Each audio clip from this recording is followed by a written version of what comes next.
parmi les différents secteurs. Les besoins d'investissement s'étaient alors chiffrés à 532 milliards. Le gouvernement alors avait pris une série de mesures pour permettre à Matam de rattraper son retard, notamment à travers un programme d'investissement d'un montant de plus de 126 milliards sur la période triennale 2013-2015. Ce programme concernait essentiellement les infrastructures, les aménagements hydro-agricoles, la santé, l'enseignement supérieur, les activités agricoles, l'électrification rurale, l'habitat et tant d'autres.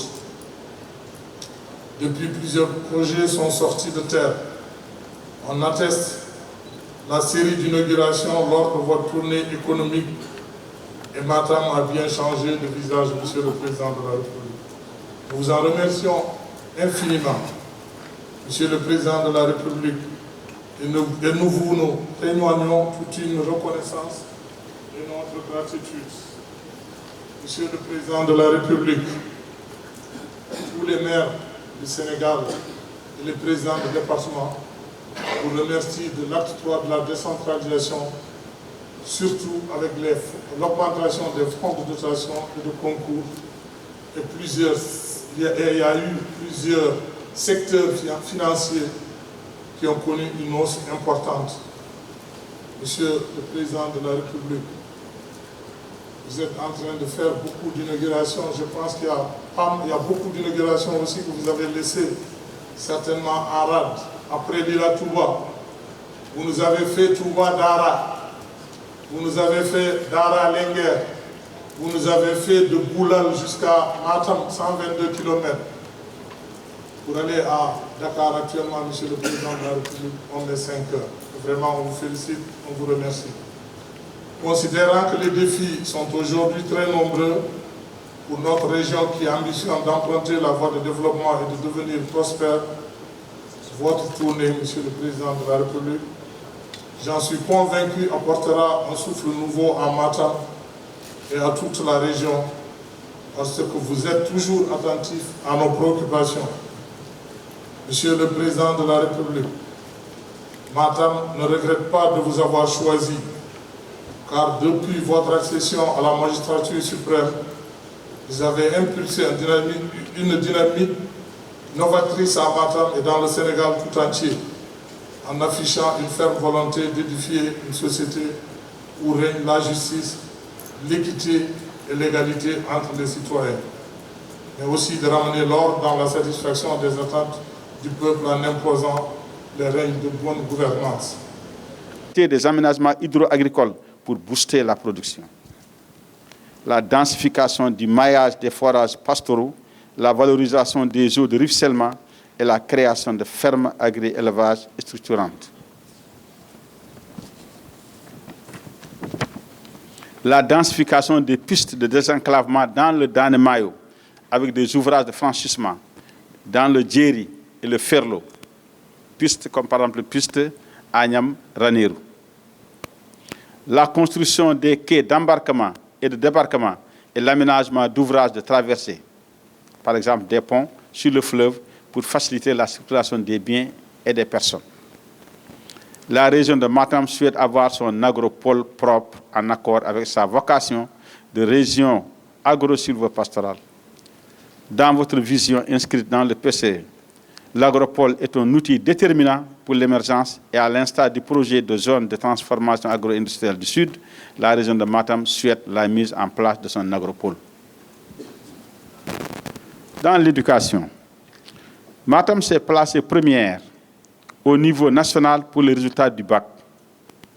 Afin de compléter l'offre éducative et de formation, l'érection d'une université avec toutes les facultés, tant littéraires que scientifiques, constitue des sollicitations des populations. En effet, la construction d'une université est une nécessité pour la région. Nous vous félicitons pour le projet de réalisation de la route de Danemayo que vous allez lancer cet après-midi, le projet de construction de l'hôpital de Ourossogui pour un coût de plus de 22 milliards et la construction de l'aéroport de Ourossogui. On sait que l'après-midi, je dois aller à Nguidjilone et nous devons finir ce conseil au plus tard à 14h. Donc je vous invite vraiment à faire la synthèse. Je ne saurais terminer sans saluer votre ouverture et votre disposition pour le dialogue avec toutes les couches vives de la nation. Cela constitue une marque des grands hommes. En effet, malgré votre élection avec un taux de l'ordre du plébiscite, vous avez accepté, en tant que père de la nation, d'ouvrir votre porte à tout le monde et notamment à l'opposition. Des aménagements hydro-agricoles pour booster la production. La densification du maillage des forages pastoraux, la valorisation des eaux de ruissellement et la création de fermes agri-élevage structurantes.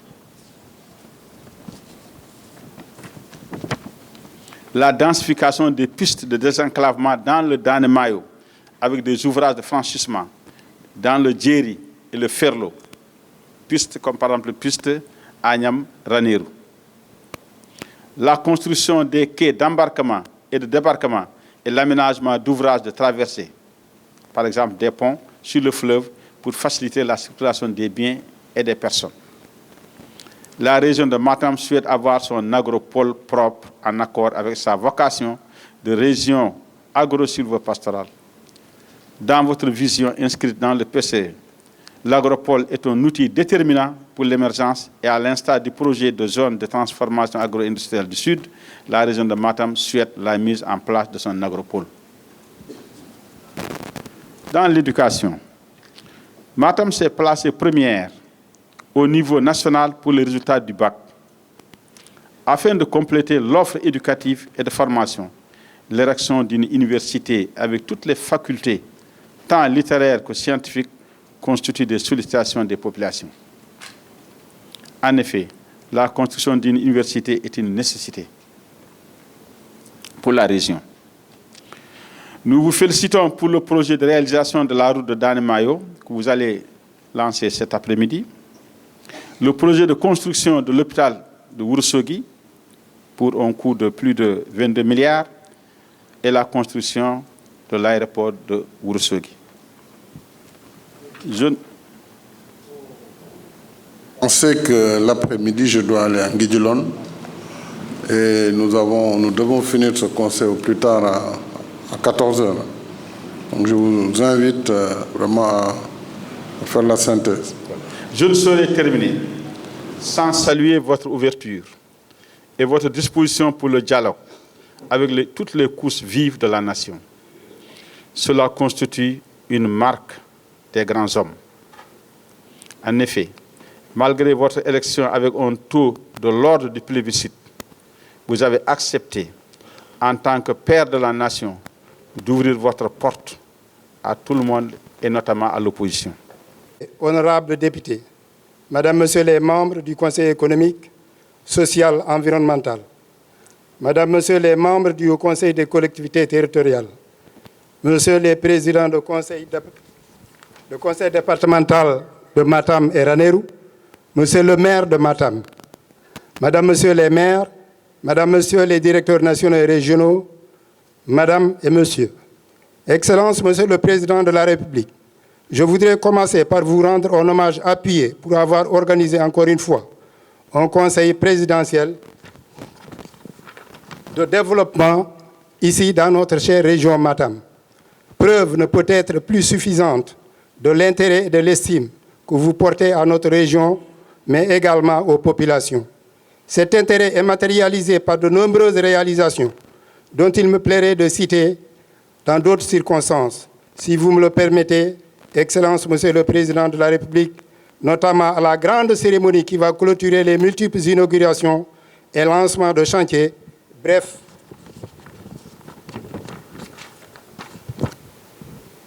belle réalisation prévue jeudi à Canel. Monsieur le Président de la République, aujourd'hui, vous venez satisfaire la plus grosse doléance de notre département. Je veux nommer la route du Danemayo Navel d'Embankani. Nous vous en remercions infiniment. Mais il me plairait, Monsieur le Président de la République, de vous porter 5 priorités de notre département, arrêtées avec l'ensemble des acteurs territoriaux, notamment les maires ici présents et les préfets et sous-préfets. Premièrement, pour interconnecter le réseau routier, surtout avec la belle route nationale 2 Ourossogui, Hamadou-Gounare, Bakel, mon département nécessite la réalisation de quelques pistes indispensables à la mobilité des personnes et des biens.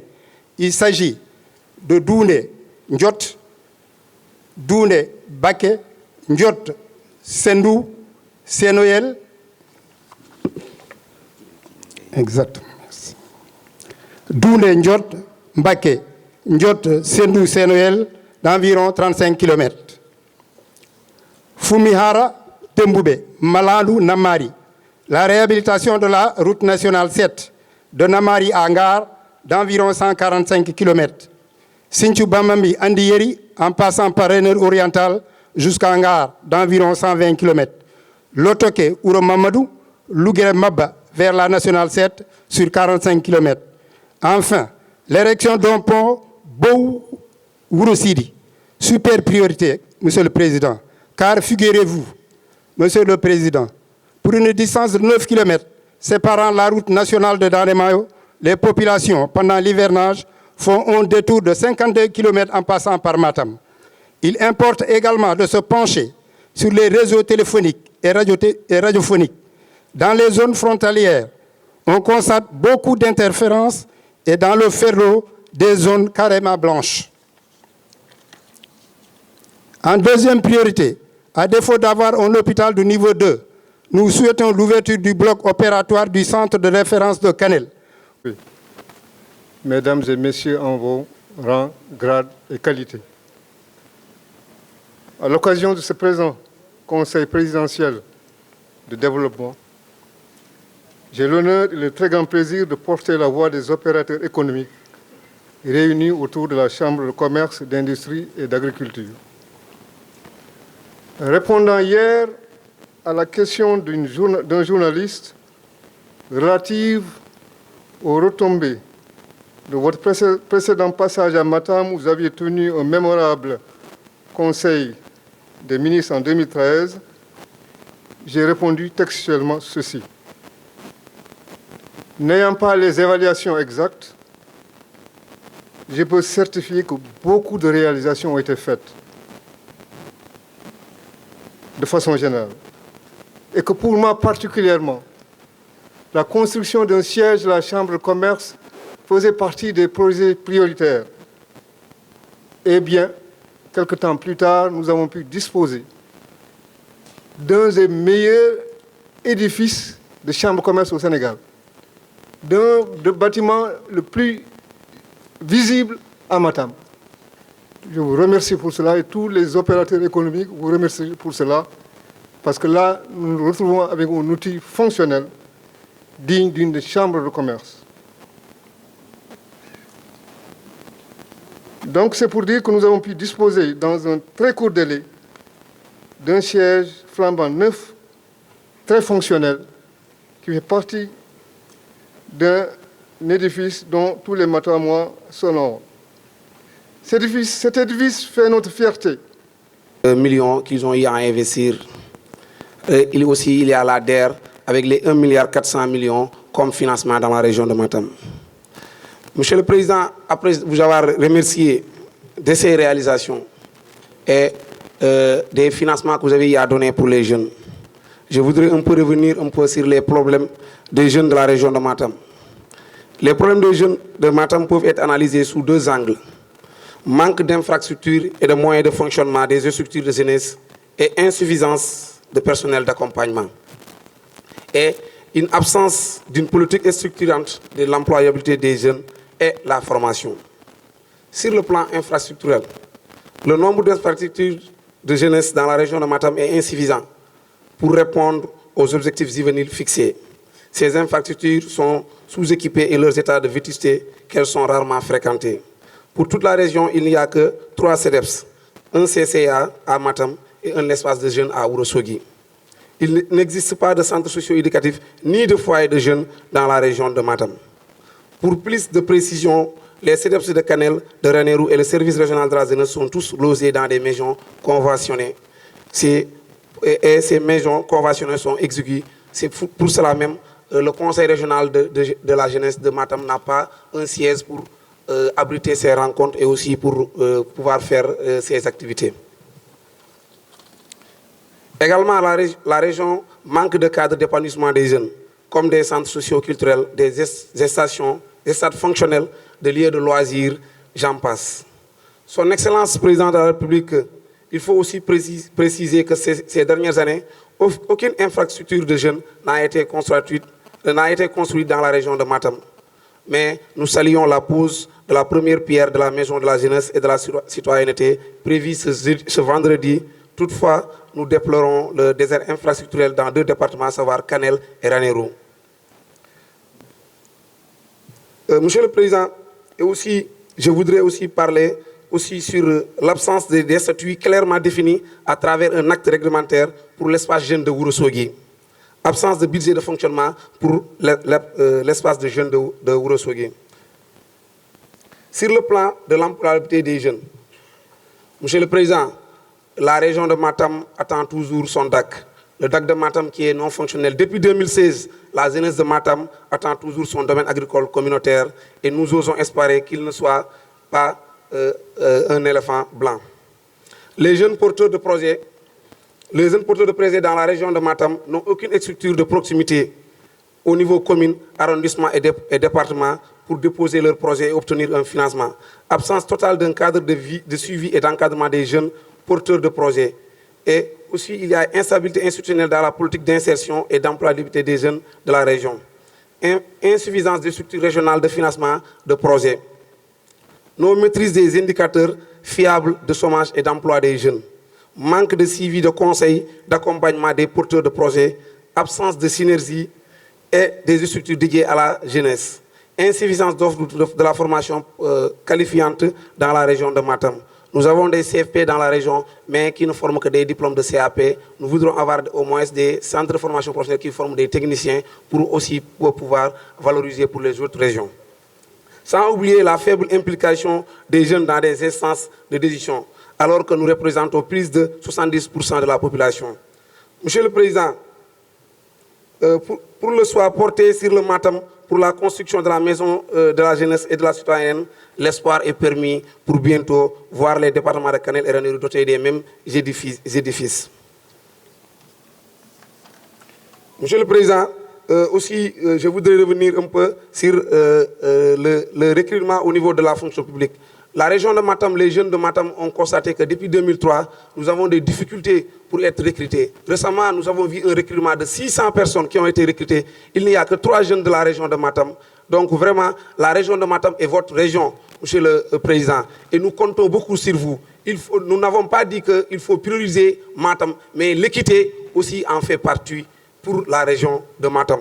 Et aussi, pour le ministère de la Santé, nous avons constaté tout de suite, vous avez à inaugurer des infrastructures lors de votre séjour. Vous allez inaugurer beaucoup d'infrastructures. Territorialité.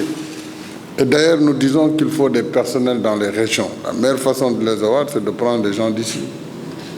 Donc ça, Monsieur le ministre de la Santé et Madame le ministre de la Fonction publique me donneront les éléments de réponse pour qu'on règle ces questions-là.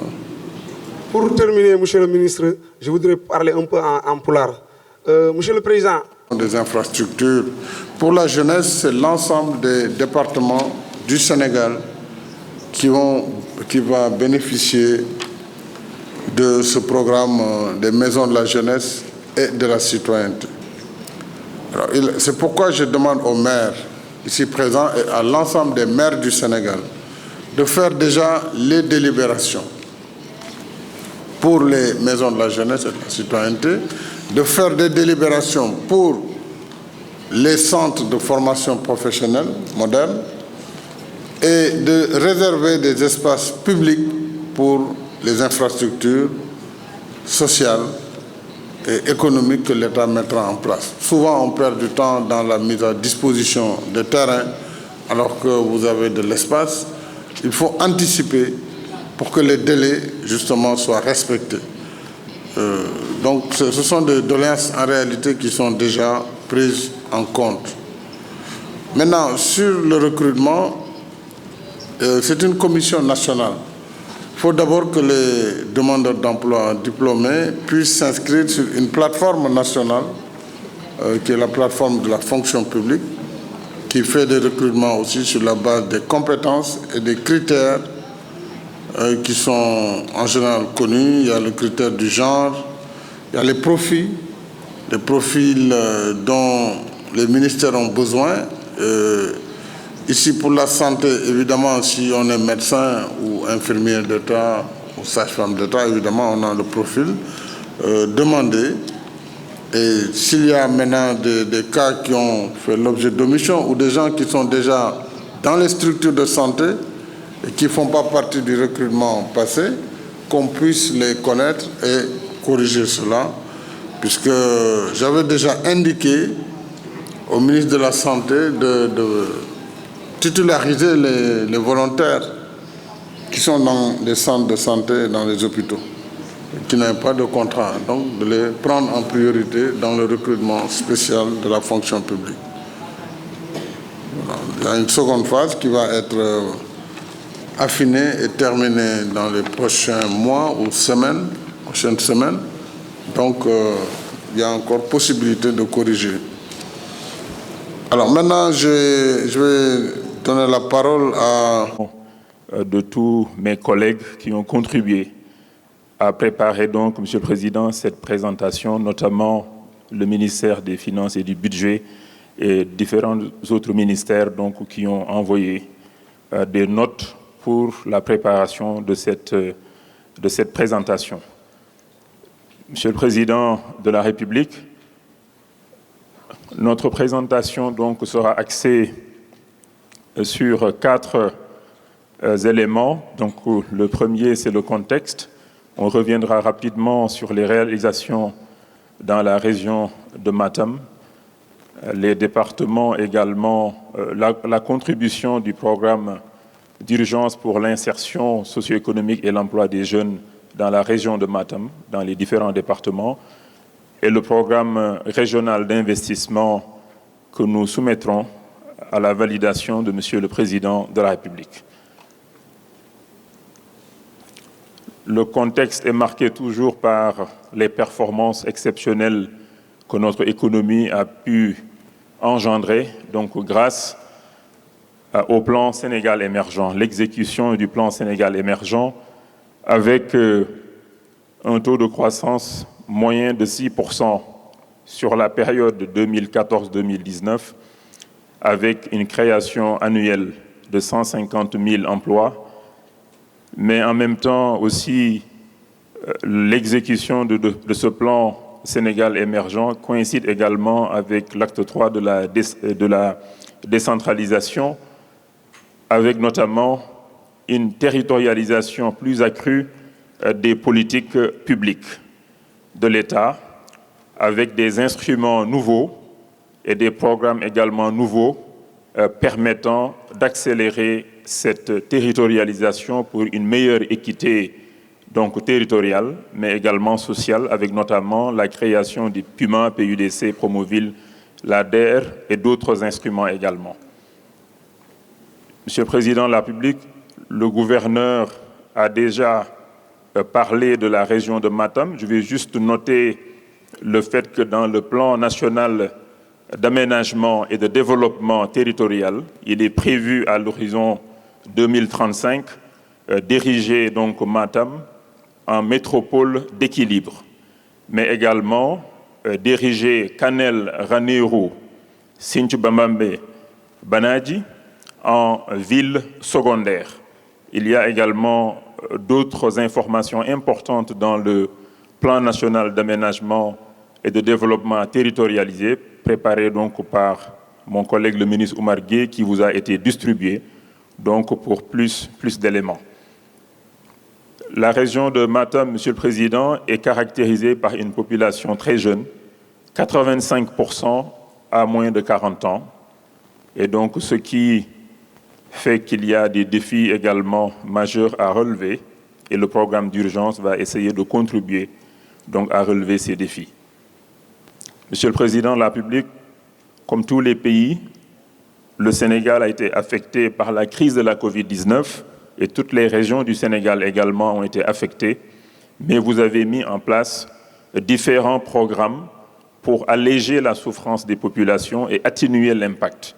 D'abord, le programme de résilience économique et sociale que vous aviez lancé au mois de mai 2020, qui a permis donc à 38 900 ménages de Matam de recevoir des denrées alimentaires, qui a également permis à pratiquement 16 000 ménages de Matam de voir leur facture d'électricité pendant 3 mois payée par l'État du Sénégal, mais aussi dans le cadre du paiement des factures d'eau, 1400 pratiquement ménages également ont vu leur facture d'eau donc payée par l'État du Sénégal. Et dans le cadre du PAP 2A, le programme d'action prioritaire accéléré et ajusté que vous aviez bien voulu valider lors du Conseil présidentiel du 30 septembre 2020, il y a des projets importants prévus dans ce programme que nous allons peut-être évoquer tout à l'heure. Dans le cadre du programme d'urgence, vous l'avez rappelé dans votre discours d'ouverture, 2200 emplois pour la région de Matam, 2681 bénéficiaires de formation, 1,3 milliard de subventions pour les tenues scolaires avec les artisans, donc les tailleurs. Brillante communication qui est tout à fait à propos puisque nous sommes dans une région frontalière, mais une région qui a connu l'islam déjà le XIe siècle, donc qui est une région qui a développé des daras qu'on appelle des doudés en plat depuis lors, et c'est un islam soufi très très présent, mais nous devons rester vigilants parce qu'aujourd'hui par les courants fanatiques et extrémistes, c'est là où justement les chefs de village devraient jouer un rôle d'alerte et de veille pour signaler toute présence suspecte. Et comme vous l'avez dit, je pense que ce sont des idées dont il faut tenir compte. D'ailleurs, sur la répartition des ressources, il faudrait que le volet accompagnement aux activités économiques soit vraiment revalorisé, tout comme l'autonomisation des femmes et des jeunes. Bien sûr, on a encore de gros problèmes d'infrastructure, mais il faut qu'on rééquilibre un peu dans cette seconde phase pour tenir compte de ces aspects. La mission, monsieur le recteur, c'est de vous demander en tant qu'UCAD, et ça c'est avec la suggestion du ministre de l'Enseignement supérieur, de la Recherche et de l'Innovation, que l'UCAD, qu'on confie à l'UCAD la préfiguration de la future université de Matam, Université du Nord, qui devra polariser également les autres départements de la région, notamment le département de Canel, le département de Ranérou. Alors, mais pour cette préfiguration, il est important que certains volets liés à l'histoire, à la géographie, à la culture puissent être pris en compte dans cette université. Je considère que j'ai lancé hier d'ailleurs le démarrage, la construction de l'écomusée de la culture Peul à Agnam Godo avec le Tabital Poulago International. La question de la culture également doit avoir une place dans cette université. De façon générale, l'histoire. Puisque vous savez, malheureusement, l'Afrique, à la colonisation, c'est d'autres qui ont écrit l'histoire de l'Afrique. Et nul ne peut écrire mieux que nous notre propre histoire. Donc il faut que les récits, les écrits, la tradition orale soient réécrites par nous-mêmes et que cela soit connu par les générations actuelles et futures. Donc l'histoire dans cette partie du Sénégal, ça me paraît essentiel. Un département d'histoire qui tienne la route, qui va retravailler sur les récits anciens, sur l'écriture comme Cheikh Moussa Kamara de Gangué, sur tout ce qui a été écrit, et bien avant, parce que tout ça est récent, bien avant, aussi loin qu'on peut remonter dans le temps. La géographie également, compte tenu de l'hydrographie, je parle de la géographie physique, des aspects frontaliers, l'agronomie, puisque nous sommes une zone avec le fleuve Sénégal qui a un fort potentiel d'irrigation. Nous avons également les cultures de crues. Les cultures de crues, tout cela doit être développé et valorisé, et l'aviculture, la pisciculture, j'allais dire. Voilà, il faut que cette université prenne en compte ces aspects et l'aspect culturel t'en paraît essentiel. Quand je parle de l'aspect culturel, je sais que nous avons presque des titulaires de chaire en matière de généalogie, c'est important. Une personne quand même qui, comme ça, sans document, peut mémoriser quasiment ce qui équivaut à un livre, ça doit être valorisé. Ça doit être valorisé parce que je ne sais pas d'ailleurs comment ils vont garder toute cette généalogie, alors que parfois, ils n'écrivent ni en arabe ni en français. Donc, ils ne sont pas alphabétisés, mais ils sont très cultivés. Donc je crois que l'UCAD pourra nous aider. Et avec le ministre, nous allons aussi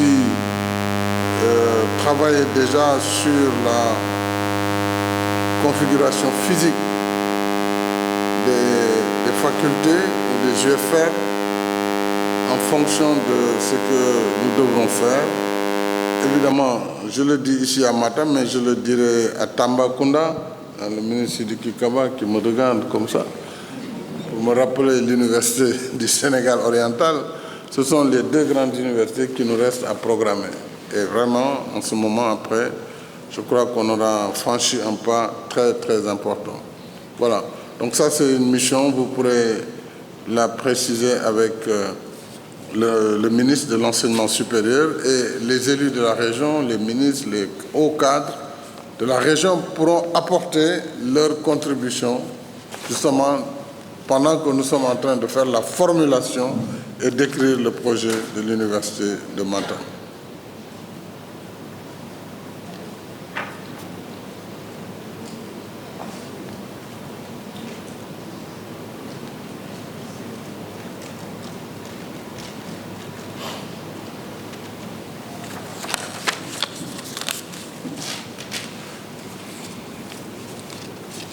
Bon, je n'ai pas dit Université du Nord parce que bon, le Nord c'est assez vaste et le Nord inclut Podor aussi, mais je ne veux pas rentrer dans le débat Podor-Matam.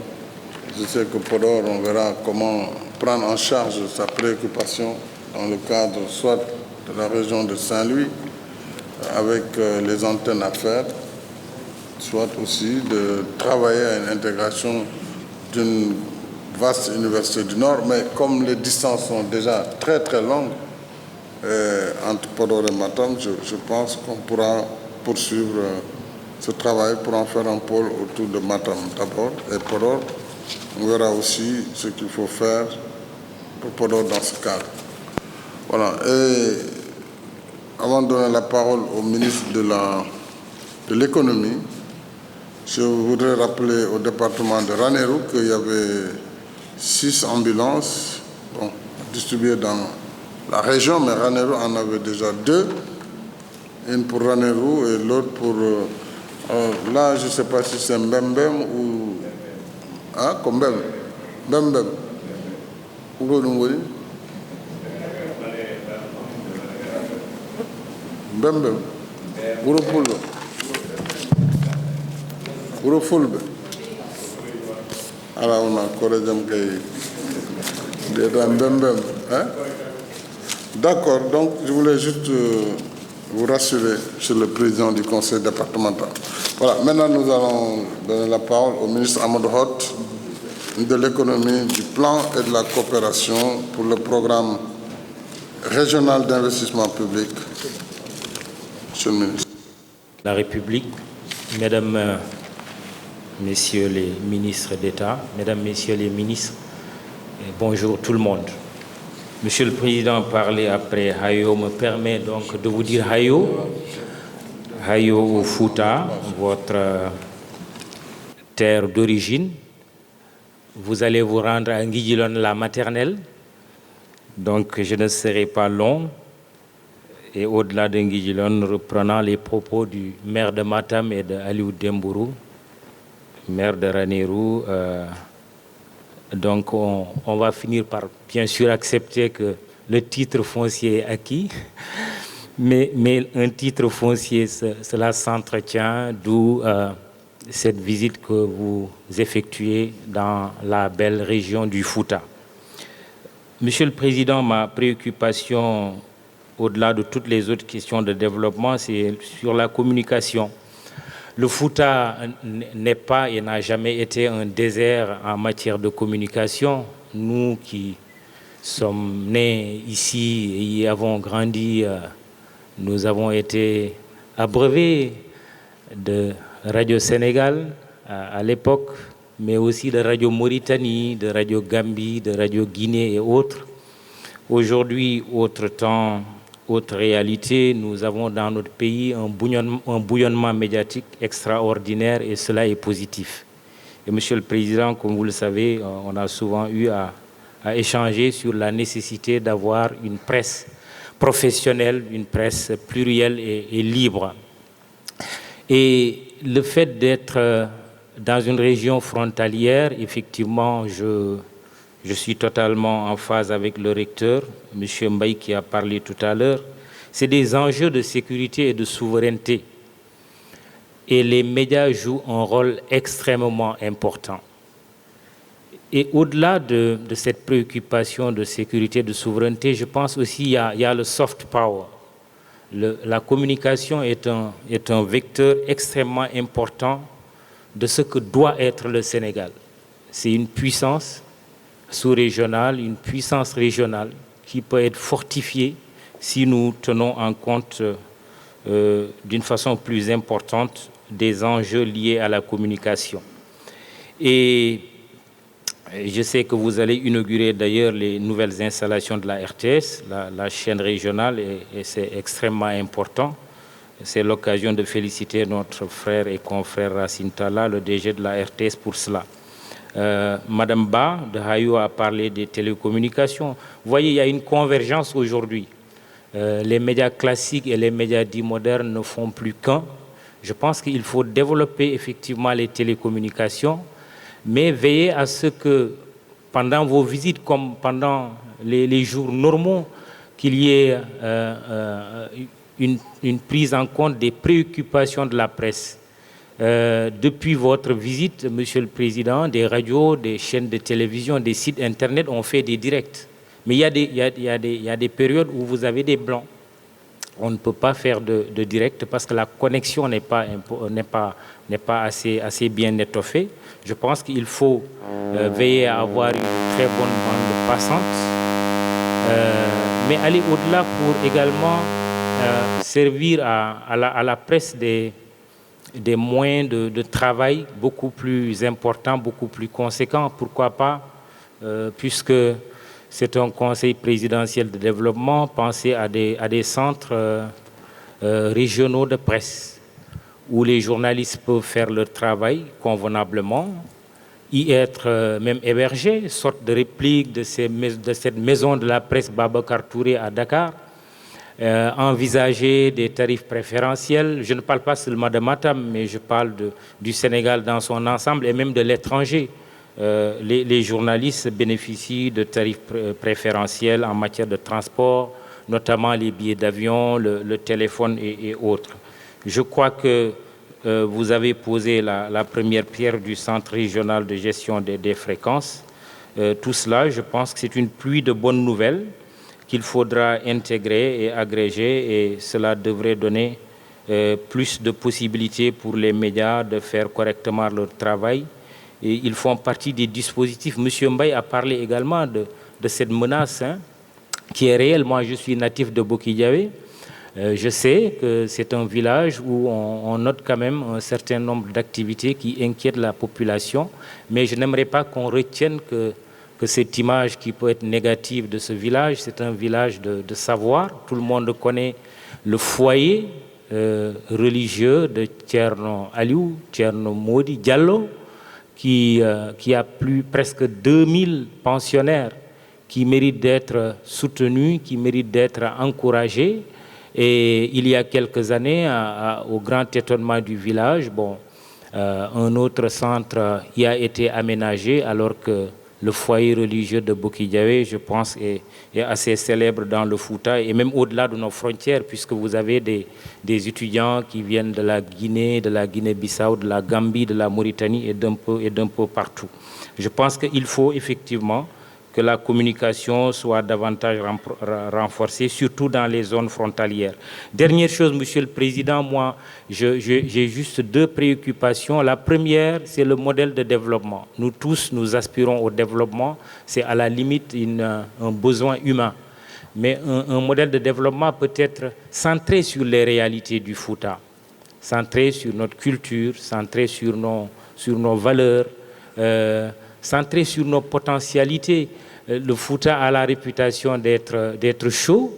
Eh bien, ce serait bien que les membres du gouvernement, en venant ici, peut-être passent commande de tenues légères qui leur seront livrées une fois sur place. Cela suppose de développer de petites unités industrielles sous le contrôle de Monsieur le ministre de l'Industrie. Je pense que le modèle de développement doit être bien pensé et je ne doute pas un instant que vous y avez réfléchi, parce que vous maîtrisez bien les réalités. La dernière chose, c'est la diaspora, qui est une force indéniable, personne ne le conteste, mais la Covid nous a appris que la diaspora peut être vulnérable. Alors que c'est cette diaspora qui nous nourrit, nous avons été obligés de faire un geste à l'endroit de cette diaspora. Il faut y veiller davantage pour qu'elle continue d'être une force et qu'elle investisse davantage dans des secteurs porteurs, en plus bien sûr des appuis qu'elle consent à la population restée donc au pays. Et ultime chose, Matam, Monsieur le ministre des Sports, Matam mérite un club de Ligue 1, Ligue 2. On ne peut pas avoir des buteurs comme Dembaba, Momodounia et Moussa Sow, ne pas avoir un club digne de ce nom à Matam. Merci beaucoup, Ondiarama. Merci. Mais d'avoir des appels téléphoniques à un tarif qui soit le moins cher. Donc, c'est les 2 vraiment requêtes que Monsieur le Président de la République, que l'opérateur a. Je vous remercie. Et nous vous souhaitons aussi la bienvenue à Hayo, parce que vraiment, on vous dit Hayo. Nous souhaiterions aussi, lors de votre départ vers Guidulon, une escale de 15 minutes pour juste vous présenter l'application. Merci, Monsieur le Président de la République, et excusez-moi encore pour avoir été un peu longue. Je vous remercie. Merci beaucoup, Madame. Vous avez été très complète et d'ailleurs, nul ne pouvait parler mieux que vous du projet de Hayo. Donc, c'est un bébé qui a grandi. Je vous en félicite. Et ce n'était pas évident, puisqu'il y avait un esprit de monopole. Vous avez pu vous frayer un chemin. Maintenant, je souhaite que dans la programmation, qu'on intègre les nouvelles technologies de l'information et de la communication. Et donc, d'ailleurs, dans la convention État-employeur, il y a une perspective pour justement prendre en charge partie des salaires de tous ces jeunes que vous pourrez utiliser. Donc, rapprochez-vous d'abord de votre ministère, ensuite du ministère de l'économie, mais également du ministère de l'Emploi. Oui, son ministère, c'est pour le volet technique. Le ministère de l'Emploi, qui est en charge de la convention État-employeur. Pendant qu'ils sont là, il faut en profiter, même si les programmes sont assez chargés, mais il y a des B2B qui sont possibles, hein, pour que la convention État-employeur soit aussi décentralisée et que dans les régions, on puisse profiter justement des opportunités que nous offre cette convention, je rappelle, qui est financée à hauteur de 15 milliards et qui doit générer 20 000 emplois. Voilà, donc vous pouvez absolument exploiter cette opportunité. Donc, cela devrait répondre en partie au plaidoyer que vous avez posé au nom des employés de Hayo et de vous-même. Je vous encourage à poursuivre vos efforts. Maintenant, mon agenda est tel qu'il va m'être difficile de rajouter quelque chose, mais sachez que le ministre sera désigné pour m'y représenter. Et je vous remercie. L'autre orateur avant les membres du gouvernement, c'est M.